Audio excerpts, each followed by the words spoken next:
Hello friends, today we are talking about earned value. I know if you start searching about earned value, you will get enough amount of material over the net.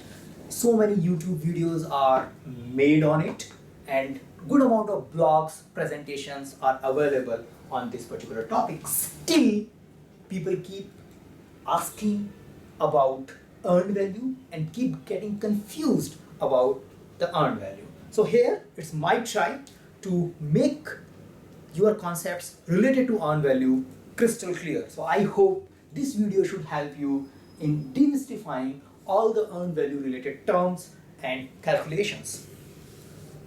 Let's start with an example. Now, before we get into the details, earned value, the primary assumption of earned value is that every project step earns value. Whatever we do in our project has some value. So they return a value. Now this value is not the money which we get from our customer. No. This value is an amount of work we are getting against our budgeted amount. So whatever budget we make, we say that we will do this work in 10,000 US dollar, and if we do the same work in 10,000 US dollar, we earn the 100% of the value. Now, it's not necessary that we are getting 10,000 from the customer also for the same amount of work. So there's a difference between the money which is getting paid by the customer and the money which is used in earned value calculation. In earned value calculation, we use budgeted amount, which is also termed as budgeted at completion. So whatever project manager makes as a budget, that budget is used for measuring the performance against earned value. Earned value measures the performance, schedule and time both in the monetary term. So we measure the schedule performance also in a money terms. That is another characteristic of earned value management system. It gives the same unit, same terminology for cost as well as schedule performance. Now let us take an example before we get into details of earned value terms. So we have a project. We want to install say 50 desktop machines in our office. So as a project manager, you have prepared a budget for this installation project. You said that my complete project will work for 7 days. So here I start the budget by saying that we have day 1, day 2, day 3, day 4, day 5, day 6 and day 7. So we have 7 days plan for it. Now during these 7 days, on a day 1 you want to do a setup activities. You just want to set the environment so the desktop installation can start. So day 1 you have an activity called setup. This activity will run for 1 day. This will set the required environment for installation. From day 2 onwards, you will run a real installation activity which will run for 5 days. And every day you will install 10 machines. So at the end of it, you are done with the 50 machines installation. And on this is the second activity which you say is an installation. Now you have a third activity where you say commissioning and handing over. Commissioning and handover, which will happen on day 7. And this is a activity which will run for 1 day. And once this is done, your project is completed, all installation is done and scope get verified by your customer. Now, so this was your schedule plan, and you also estimated the amount of money you are going to spend on all these activities. You said on a day 1 you would be spending 1,000 US dollar because you estimated that every day costs you have a resource who charges 1,000 US dollar a day, and he's the one who would be working on it. So the first day will go to him. After day 2 onwards also, you estimated that 2 resources would be working on it, and every resource would be charging $1,000. So you would be paying 2,000 dollar per day. So this is like an estimation of money you are doing. So this is how your installation will happen, and at the end, the 7th day, it's again a small work of handover. You will spend $1,000. So you have 7 days, and this is your money plan. Now, if I talk about planned value, since I said that every project steps earns the value, the amount of money which we are spending and amount of work which we are getting expected shows us the planned value. If I spend $2,000 and I get 10 machine installed, my earning is perfect as per plan. So my planned value for this particular project is, say, day 1 1,000, day 2 2,000, day 3 2,000, and so on till 1,000. If I talk about cumulative planned value, so let us look what would be our cumulative planned value. So cumulative planned value would be 1,000, then 1,000 plus 2,000, 3,000, 3,000 plus 2,000, 5,000. On day 4 it would be 7,000, day 5 it would be 9,000, day 6 it would be 11,000, and at the end of day 7 it would be 12,000. So by end of the project we expect to earn the value of the planned value is 12,000. So 12,000 is the budget for this particular project.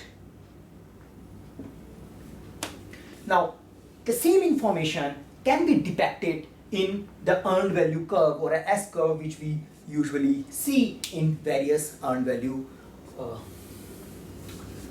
topics. Now, let us see how this earned value curve can be plotted. So, at a one dimension, we have a cumulative value. And in another dimension, we have time. So here the project duration is 7 days. So this dimension would be talking about day 1, day 2, day 3, day 4, day 5, day 6, and day 7. So we have, this is how our time dimension is. And the value dimension is that at the end we expect the 12,000 money to be planned. So planned value, the end cumulative value is 12,000, and this is what their budget is. But so we can also make a scale, say 6,000 here, I think 3,000 here, and 9,000 here. So if I plot this here, I get a planned value curve. If I plot like at the end of a day 1, I should be earning 1,000. So I say that 1,000 is somewhere here. So at the end of the day 1, I should get 1,000. At the end of day 2, I should get 3,000. At the end of day, so this is how my planned value curve is going. At the end of day 3, I should be getting 5,000. So 5,000 will come somewhere here. So it is somewhere here. So this is how my curve is going. And at the end of day 4, I should get 7,000. So somewhere here we are getting 7,000, and then at the end of day 5 I should get 9,000. So 9,000 is here. Again my curve goes like this. At the end of day 6 I should get 11,000, which is somewhere here, and at the end of day 7 I should get the final 12,000 value, which is coming here. So this is the line, this curve, the cumulative planned value line shows us this is how we are planning to finish our work. This is how we are planning to spend and planning to finish our work, and this is called a planned value line. And the top element of this planned value line represents the total budget, which is also represented at budget at completion. So till now we are just preparing budget. We have not started any execution. Till the time we don't have any execution data, this is the only information which we have. this is the budget, this is the project schedule, this is an estimations, and these estimations, if represented in an S-curve format, in a graph format where we plot it against value and time, it shows a planned value line. Now, it is called S-curve because traditionally we always assume, and it is usually seen in the projects, that initially our expenditure is less, and at the end also our expenditure is less, and in between we spend more amount of money because execution are a cost intensive activity, because a lot of people get involved during the build of the project, and that is why the direction S is signifies. It says that it starts slowly, then there is a steep curve, and then it ends with a less slope. Now, the project has started, the activities are starting happening, and we are at day 2 here, and we want to know where do we stand, and we want to know the performance against earned in an earned value management system. So we have two type of information available. We says that this activity, the activity number 1 is done.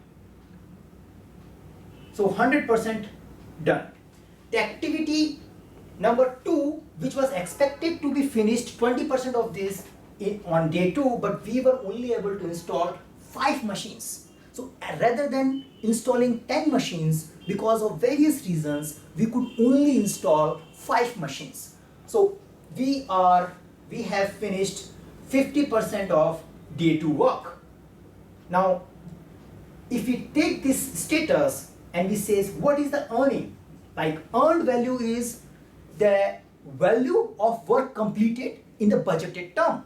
So earned value for day 1 would be $1,000 because we have done the budgeted amount of work on a day 1. But day 2 we have only finished 10 installation. So rather than getting a credit for $2,000, we only get $1,000 because we expected to finish 10 installation and we expected to finish it by spending $2,000.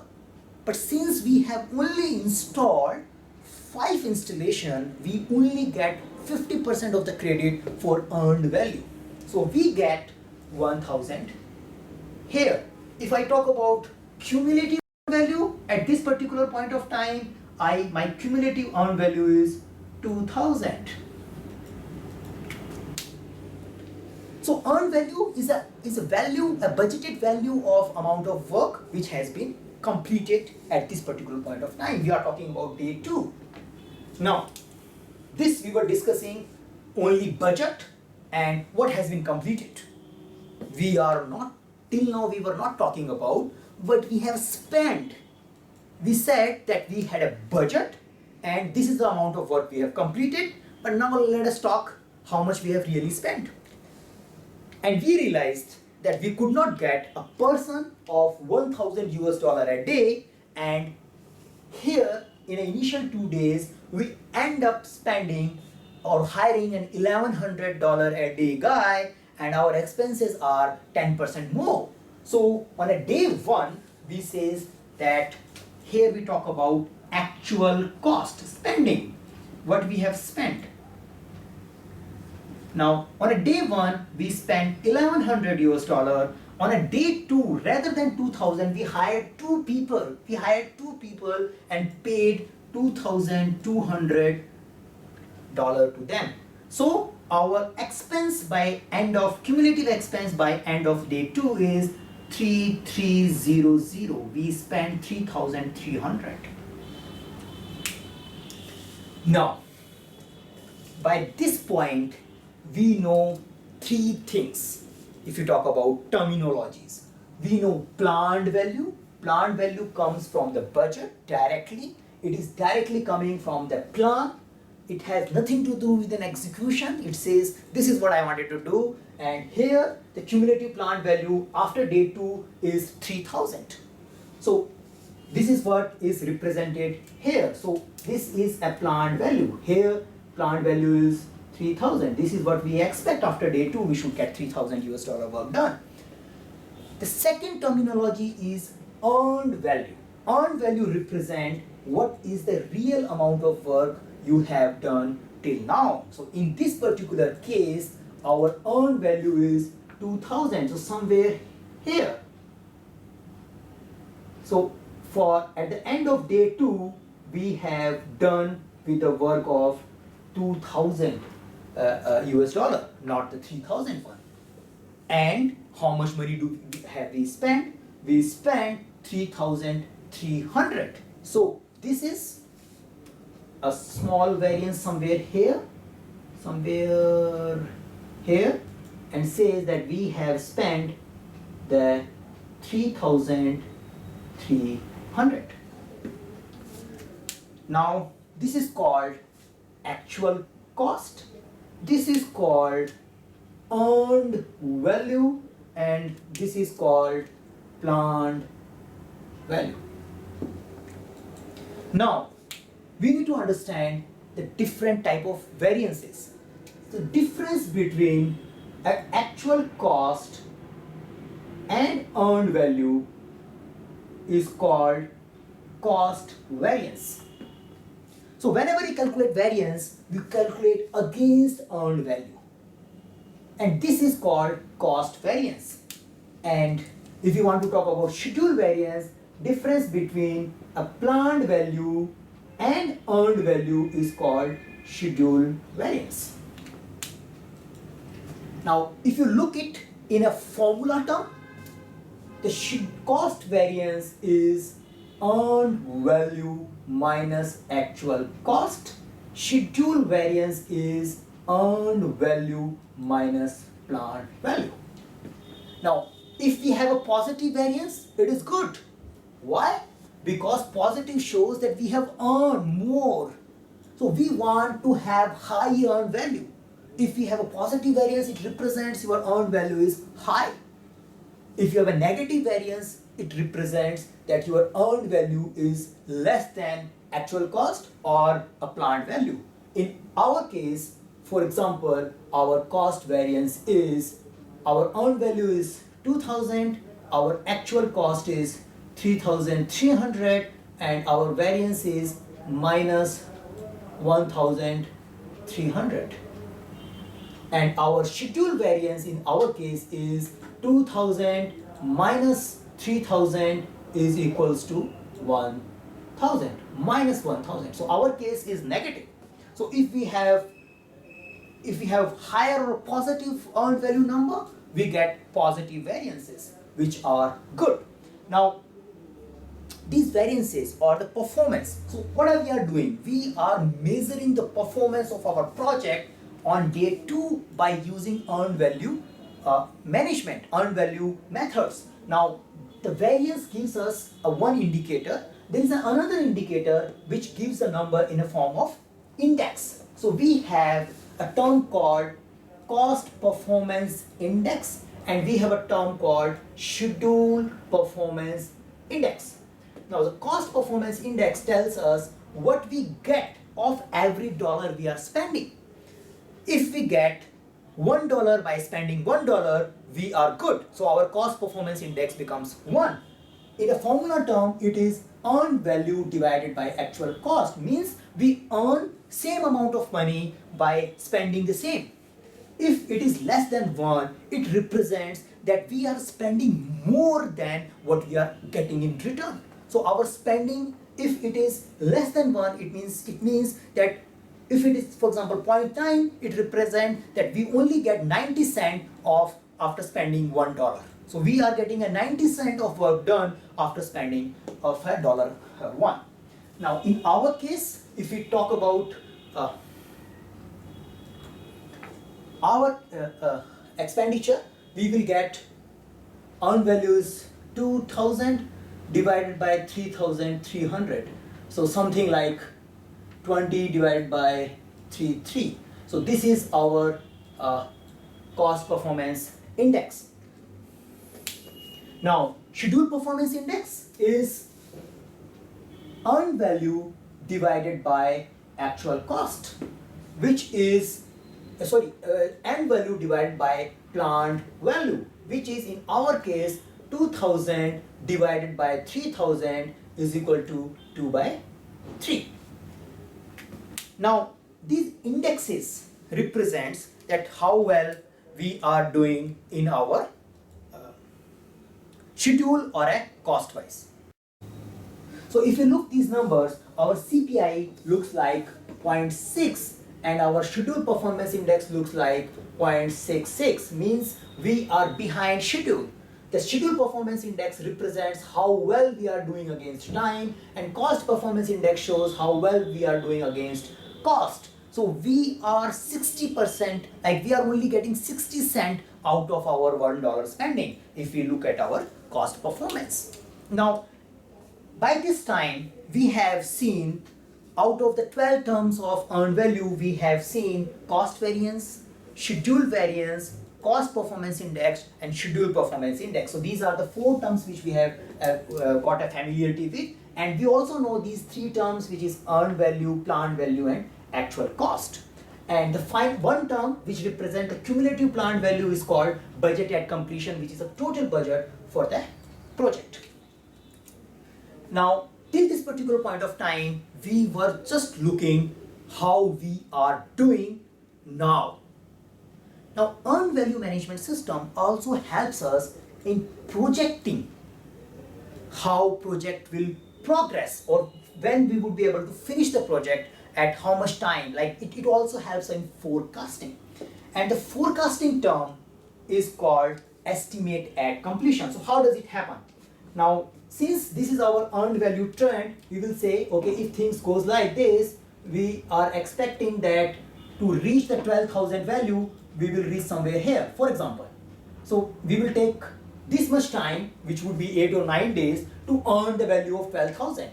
And since this is a necessary number, because we need to finish the work, and that would give us a 12,000 as an earned value, we can also project the cost, that what would be the cost by the end of the project, because we need to reach somewhere here. So this represents estimate at completion. So estimate at completion and estimate to completion are the 2 terms. So the expense between here, or you can say here till here, represents estimate to complete. Means actual cost plus estimate to complete gives us estimate at completion.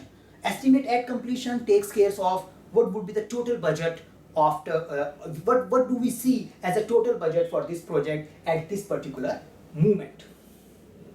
Now, how do we calculate it? And that's a very frequent FAQ which I get in my various hangouts and sessions. People ask that how to calculate estimate at completion. Now look at it. Estimate at completion. So there are various ways of calculating estimate at completion. Because forecasting is not a magic thing. You just put one number and you tell that how the budget and when your project will finish. It depends upon various scenarios, and you need to keep forecasting again and again as you evaluate your project performance during the course of time. Now the first measurement, a first technique of calculating estimate at completion is when we think that whatever has happened was an initial phenomena. We end up spending $1,100 per resource is just a 2-day typical case. Now we have made it clear that going forward, we are going to pay him 1,000 only. And we also expect that going forward, he would be installing 10 machines. So 2 people would be installing 10 machines a day. Whatever has happened was just an initial 2 days issues. Now we are done with it. And going forward, we don't see any variances against our original budget. In that case, our estimate at completion, the formula would be, okay, take the actual cost because you have already spent it. So estimate at completion, take the actual cost plus think of the value which is pending. So pending value of work, remaining work, or a cost of remaining work, or a budget of remaining work is budget at completion minus earned value. Or you can also think this particular section as estimate to complete. Means whatever you have spent is okay. Now whatever amount of work is left, you will finish that work in the same amount. Let us fit this in our scenario. What we have done till now, we have spent 3,300. actual cost. Now our total budget was 12,000. Since we have earned the value of only 2,000, means we have still to finish 10,000 amount of work. This is a remaining work, as well as remaining, this is the remaining work. It's the value of a remaining work. So if we go with this formula, we says, okay, initial variances are just need to be absorbed. We cannot do anything about it. But for the remaining project, we will follow the initial estimate, the initial budgeted amount. And now I think estimate at completion would be 13,300. This is an approach one. Approach one, where we says that whatever has happened was an initial scenario, and this is not going to be repeated anymore. Case two, when we think that whatever has happened is going to happen throughout the project, and this is the how we expect our progress to be in the remaining duration. We do expect that we will get people in $1,100 only, and we do expect their productivity would be low, their productivity would be less than what we have estimated before. In that particular case, the estimate at completion, we says again actual cost you have to take in account, and estimate to complete figure says whatever work you have remaining need to be factored in with your cost performance index. You says that amount of work left need to be factored with cost performance index, because we need to multiply. If the current variances are same, so we need to divide the remaining work, the remaining value of the work with the cost performance index, so we get the final estimated completion. If you simplify this formula, it can be simplified as, and the simplified formula will become budget at completion divided by CPI, because we expect that the current variances will be applicable throughout the project. So the current variances are already taken care in actual cost. This formula can be simplified, and it comes as this. If you want to just see it for a sake of clarity, you can see that BAC minus CPI minus earned value divided by CPI. So if you talk about actual cost plus BAC divided by CPI, and this is earned value, CPI is earned value divided by AC. So AC comes here, this becomes this, so this formula becomes BAC divided by CPI. So just I wanted to make it clear that a lot of time you see this figure, but while you see this figure, don't get confused that how can a one number can give me estimated completion. It is, in a way, you have two compositions, but mathematically saying, since the actual cost has already absorbed that variance, this also looks like BAC divided by CPI. Now this formula is the most prominently and commonly used formula for your various numerical problems, because if the question is not clear, is not specifying what are the variance trend, by default you need to assume that your variances are going to be there, and in a similar pattern they are going to affect your project as they have affected initially. So by default you need to apply this formula. So let's look how our estimated completion looks like if we apply this formula to it. So since we have 0.6 our CPI, and our initial budgeted completion was 12,000. So 12,000 divided by 0.6 is the number which tells us 12,000 multiplied by 10 divided by 6. So 2,000 multiplied by 10, it is like 20,000. I think I'm not making any mistake. So it's like, so we divide the 12,000 by 0.6, and we see that if these current variances are going to be continued, we would be spending 20,000 rather than spending 12,000. So our expense is more because of the current variances are atypical. They are going to be there, and they are going to affect our project negatively. Now, there are two more ways of calculating estimate at completion. The third way of estimated completion is, we say that the actual cost anyway you need to take care of, and it says estimate to complete does not come from any formula. Neither this fits nor this fits. Whatever you did in initial estimation while you calculating BAC was faulty. So in that case, you need to re-estimate your remaining project. So you do a bottom-up estimation and estimate the work remaining from the ground.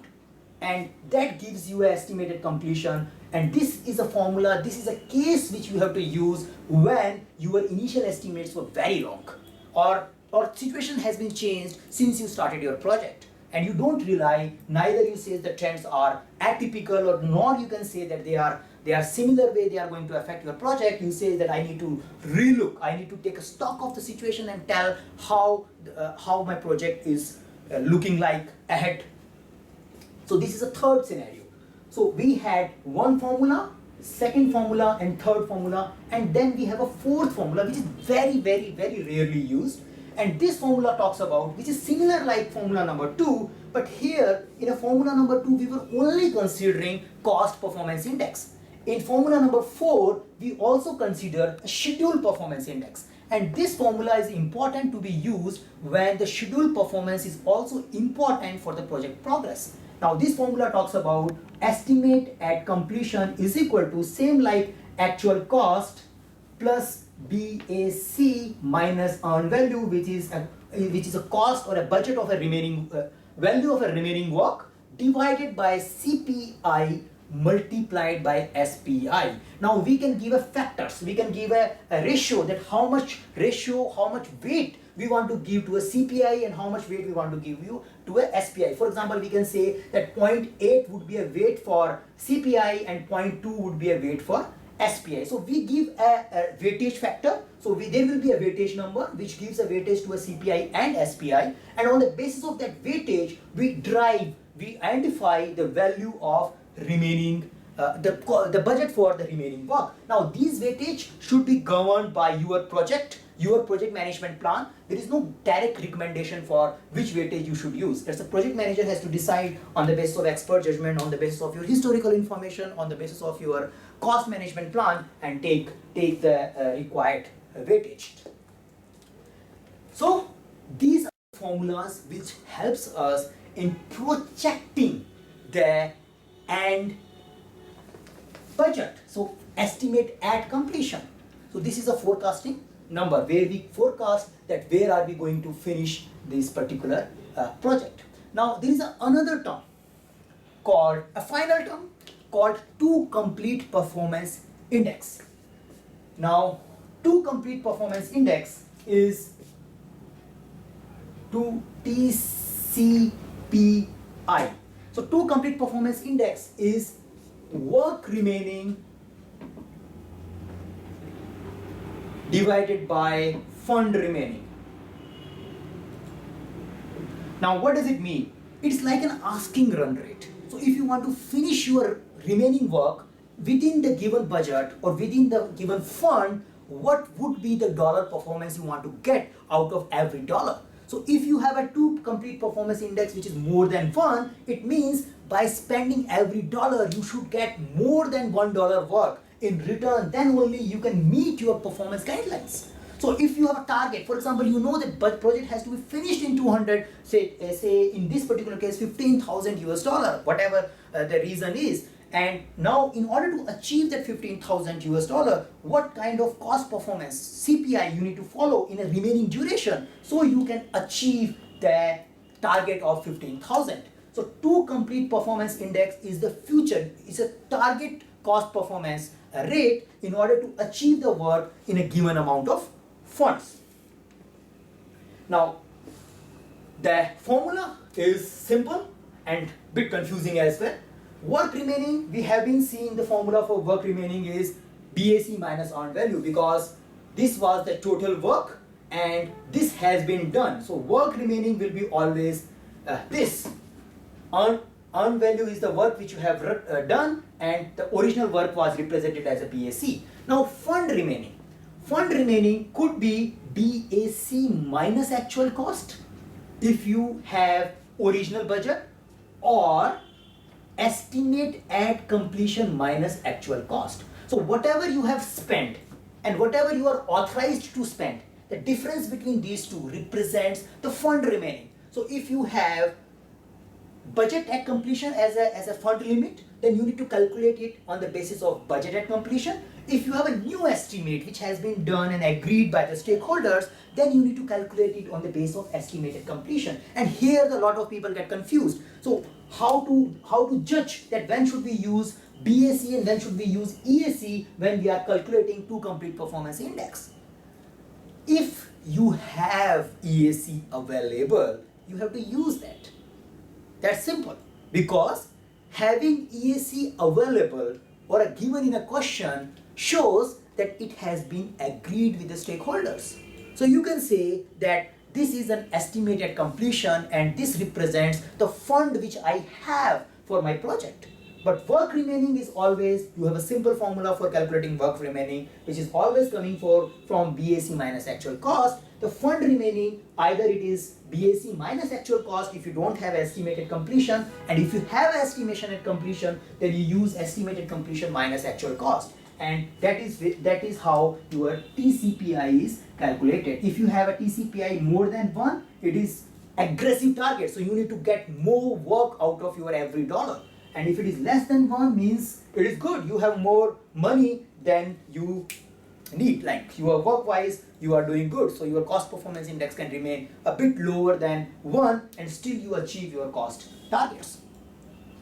So here, like this complete presentation covers all the terms which are used in earned value management for PMP exam point of view. If you have any question related to earned value management, feel free, post in our group or in our YouTube thread, and we would be very happy to answer all your queries. Thank you.